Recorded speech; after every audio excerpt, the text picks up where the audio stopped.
What do you get out of your balloons emotionally? When I inflate them, it seems like they come to life for me. You just look like her right there when you did this. It just... Do you ever feel like breaking down? Do you ever feel out of place? Like somehow you just don't belong and no one understands you? So dudes, welcome back to the #1 YouTube channel in the entire world. Today's video is another video where we are going to be reviewing my strange addiction, and at the end of the video, we are going to be sharing our own strange addiction.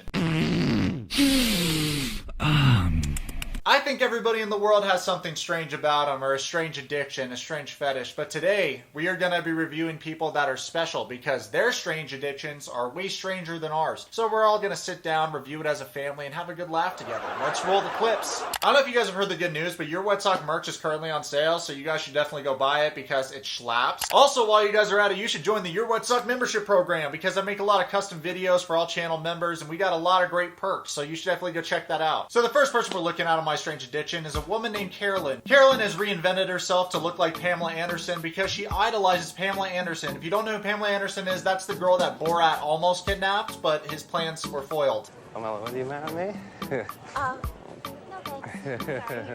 No, agreement not necessary.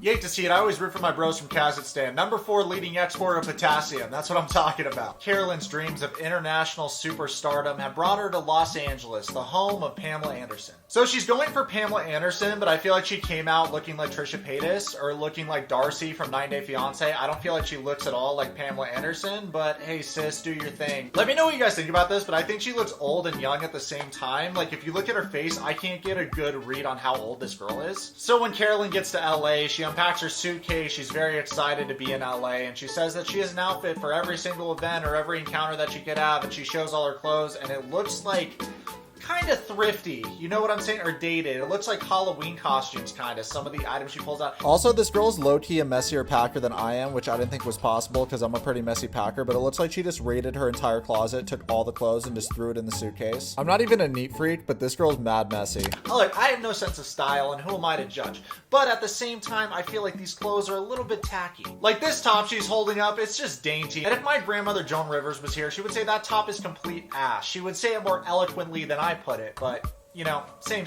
Carolyn's very excited. She put on her red onesie swimsuit and she goes to the beach where Pamela Anderson filmed Baywatch, and she says, this is why I came, this is what I wanted to do, I wanted to experience what Pamela Anderson experienced. So yeah, she's really living her best life out here. This is why I came to this beach in the first place. So after getting different looks of Carolyn in different angles, I'm convinced that she doesn't look like Pamela Anderson. The only thing that they have in common is that they're both blonde and busty, but other than that, like face and everything else is very different. Let me know what you guys think in the comments though. I don't think there's anything wrong with appreciating someone's work or being a fan of somebody or respecting them, but I feel like if you try to model your entire existence and your look after somebody else, I don't think that that's the best way to go about it. I think you need to have your own identity. So for her, I would prescribe a little bit more of like individualism. Carolyn has always wanted to meet Pamela Anderson in person, but the next best thing, if she didn't get to meet Pamela, she says that the next best thing would be to meet another cast member from the show Baywatch. Carolyn and TLC reached out to the producers of Baywatch, and they said that Pamela Anderson's busy, so the producers instead arranged a lunch date with former Baywatch star Alexandra Paul. I don't know who Alexandra Paul is or Baywatch. I've never seen Baywatch. I feel like that was a thing in the 60s or whatever, so you know, different age groups.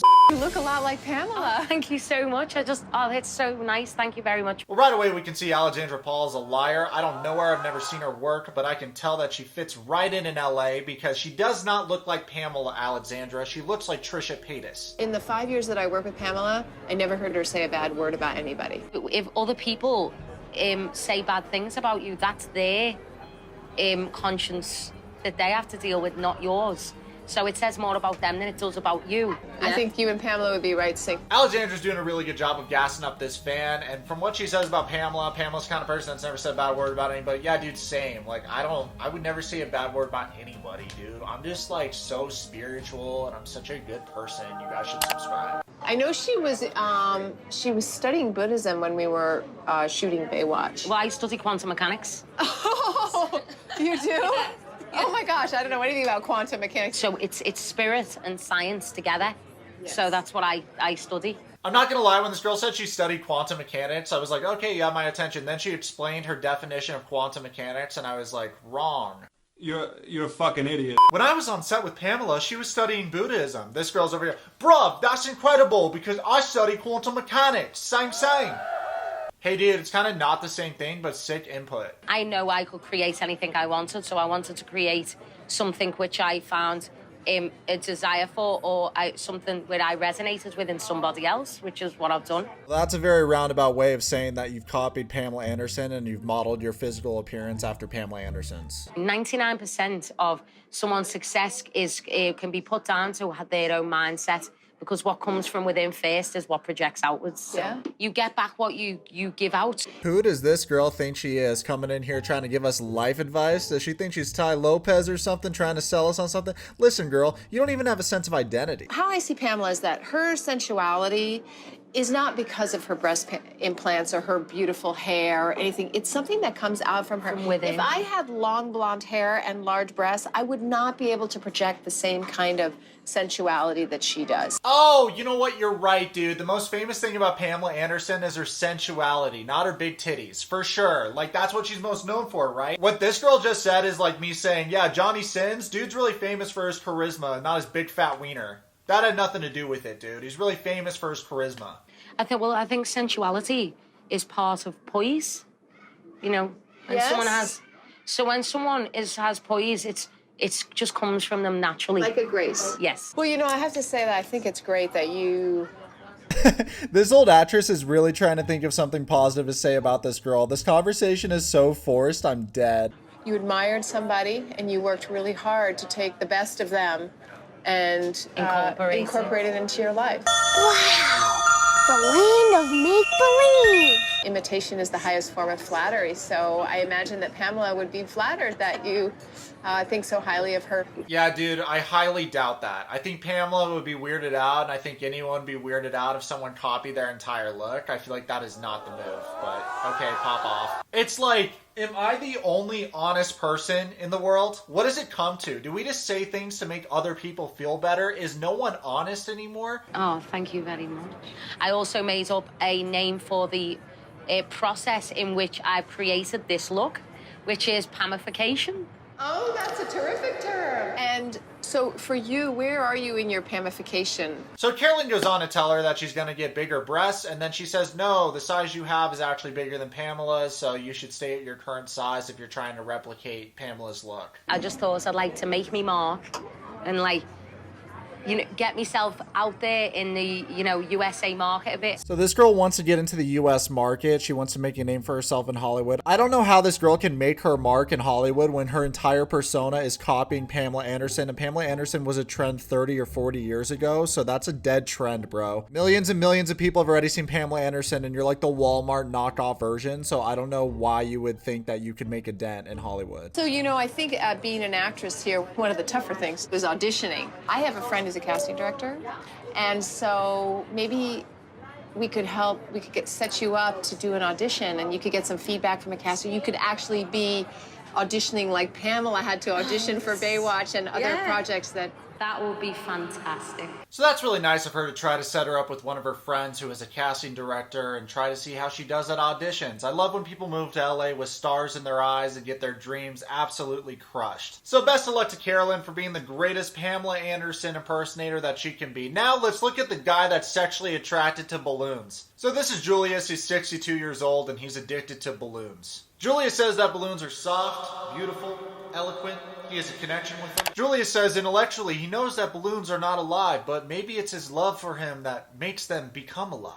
Deep stuff here. Julius is a poet and he didn't even know it. So I'm the greatest rapper alive ever. So it turns out that Julius has been addicted to balloons his entire life. It started out as a child, as when he first noticed balloons and he thought they were so colorful and fun. Julius's fascination in balloons has turned into a strange addiction because he has over 50,000 balloons in his house and he cannot fall asleep unless he is surrounded by balloons. Julius, like all balloon collectors, has some of his favorite balloons, which include the transparent balloons that you can see through. I love all balloons, but I do have my favorite. He's got long balloons, he's got round balloons, but his favorites are the spherical balloons.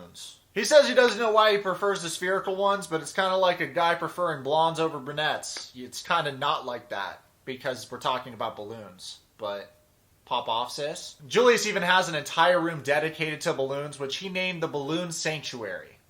Fitting name. After seeing Julius's collection, I'm surprised he doesn't own a hot air balloon. He probably sees those hot air balloons sometimes in the sky and he's like, oh wow, what a big boy balloon that is, huh? Oh my god. Oh my god, look at the size of that balloon. Hey Jim, you see that balloon? That balloon's got a fat ass, huh? Julius actually seems like a really nice guy, and he's giving us a tour of his balloon collection. This is the weirdest turn of the movie Up I've ever seen. This could be a spin-off of Disney's Up because it's essentially the same story, except for this guy's sexually attracted to the balloons. So maybe Disney, maybe approached this guy, or maybe it was inspiration for the film, and they were like, you know what, maybe we'll leave this out of the film because we make movies for children.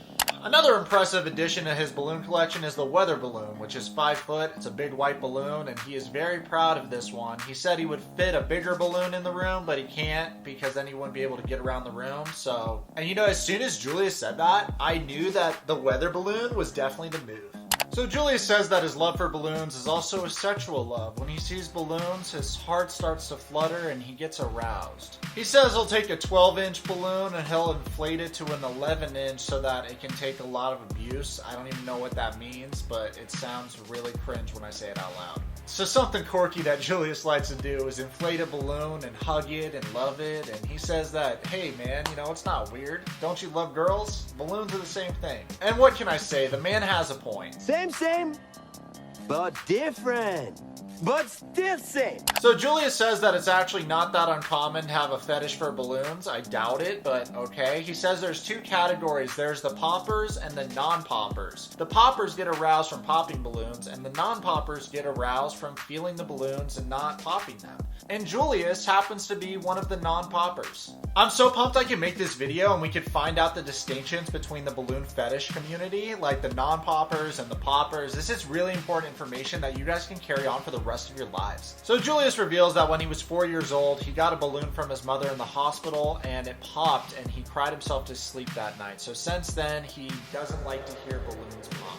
So not only does Julius hoard balloons, but he also rescues balloons. That's right. He doesn't rescue animals or people. He rescues balloons. This is a new concept for me to wrap my brain around, but Julius goes to car dealerships, and when he sees balloons are in danger of popping, he rescues them and brings them home and adds them to his collection. Julius doesn't share his fetish for balloons with a lot of people because he's afraid of rejection. He did share it with his family, his wife and kids, and he does have a wife. So that's a big up. I thought it would just be him and the balloons. I didn't know someone else was living with him. That's right, Julius has a wife and she accepts him even though he has a balloon fetish, although she did not want to participate in filming of the video. So from this I gather that she doesn't want to be known as the wife of the guy that fetishes balloons, which is understandable. So Julius's nephew is an addiction counselor, so he wants to have a sit down with his uncle and talk to him about his balloon fetish. So what kind of questions do you have? What do you get out of your balloons emotionally? When I inflate them, it seems like they come to life for me. How many years altogether do you have collecting these balloons? Oh, collecting them, I started when I was about 8. So Julius started collecting balloons when he was 8, and now he's around 62. Oh, that's hot. That's hot. Does it cost a lot of money doing this? No, I don't think so. There's people that spend more money buying guns. Have you ever thought about going and talking to somebody about it? I don't have a problem. So Julius and his nephew have a very in-depth conversation about Julius's mental psyche behind sexualizing balloons, and it's a very productive conversation. However, at the end of the conversation, Julius says that he's not going to change his ways. He's still going to remain doing his fetish thing with balloons. So since Julius is stuck in his ways, why don't we look at the girl that is addicted to living like an adult baby on My Strange Addiction. This is Riley. She's 25 years old. She lives outside of Buffalo, New York, and she's addicted to living like an adult baby. Riley says she dresses as a baby as often as she can. She says every time she comes home, she slips into one of her cute outfits, and it helps her deal with the stress of the big, wide world.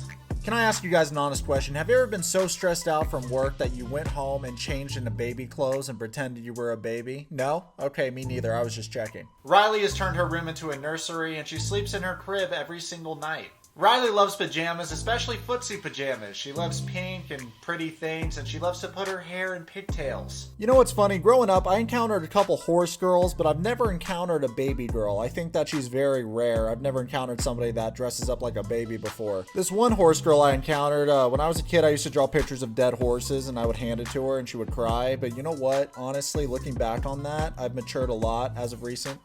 And I'd just like to say that she kind of had it coming. Here's some of Riley's stats. She spends nearly 12 hours a day dressed up as a baby. And that's over 4,000 hours a year. I don't know how I feel about an adult dressing up as a baby. I do think it's pretty weird, but I don't know if this is a strange addiction or a coping mechanism, because I know for some people with trauma, some ways that people cope with it is reverting to like that child mentality. So maybe this is a coping mechanism. Let me know what you guys think in the comments below. So Riley says she started wearing diapers at 13, and then since then she started having a gradual interest in pacifiers and other things relating to babies. I just want to correct her. You actually wore diapers when you were a baby probably, so you re-entered the diaper world.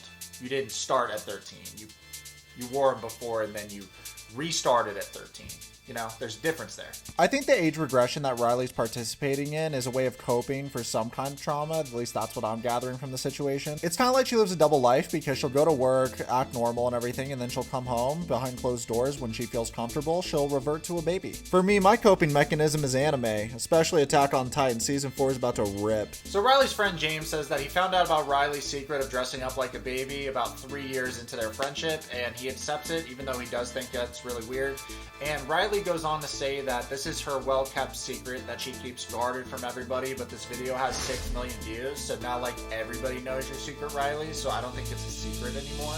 So as we go deeper into the video, it is revealed that Riley was born transgender. She was born a male and has always felt awkward and out of place. So I don't know, because of her upbringing, maybe some kind of exterior factors or some people made her uncomfortable or experienced some form of trauma. So I do think it's possible that this is a way of dealing with her trauma. It's highly likely that Riley is doing this in order to relive her childhood, but this time as a girl. And just 5 years ago, Riley started her journey living as a female. Riley says that she feels comfortable as a girl, and it is revealed that she spends about $400 a month dressing up as a baby. This goes towards diapers, wipes, bottles, babas, all kinds of things that babies use. Riley also wears diapers 24 hours a day, and it is revealed that soiling herself comes naturally to her because she has fully embraced her baby coping mechanism. We follow Riley to the store, and she shows us her favorite diapers that she enjoys to wear. She really loves wearing the briefs. She's a big fan of those. Riley even says, and I quote,